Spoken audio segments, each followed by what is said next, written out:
এই যে দেখতে পাচ্ছ আমি চলে এসেছি দিলখুশা কেবিনে, তার মেনু কার্ডটা তোমাদের দেখাচ্ছি। এখানে কিন্তু কবিরাজি বিখ্যাত, তো আমি অর্ডার করেছি চিকেন কবিরাজি। তো আসুক, এলে তোমাদেরকে কবিরাজিটা দেখাবো। আমি এখন রয়েছি দিলখুশা কেবিনে।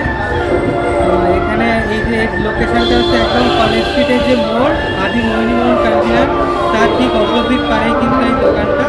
তো এটা কলকাতার এক প্রাচীন কেবিনের মধ্যে অন্যতম। তো এখানকার ফিশ কবিরাজিটা ট্রাই করবো, এলে তোমাদেরকে দেখাবো।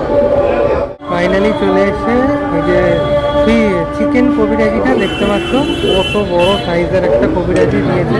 এই যে সাথে স্যালাড, আর এখানে রয়েছে হচ্ছে কাসুন্দি। তো এই যে ফিশ ফ্রাইটা এবার আমরা খাই, বেশ বড়। তো এই যে কবিরাজির ভেতরটা দেখতে পাচ্ছ, এই যে এরকম চিকেন দেওয়া রয়েছে এখানে। আর ডিমের যে বাইরের যে লেয়ারটা, এটা কিন্তু বেশ অনেকটাই দিয়েছে, ভরে ভরে এরা ডিম দিয়েছে। আর এই সামনে মাঝখানে এই যে চিকেন দেখতে পাচ্ছ তোমরা।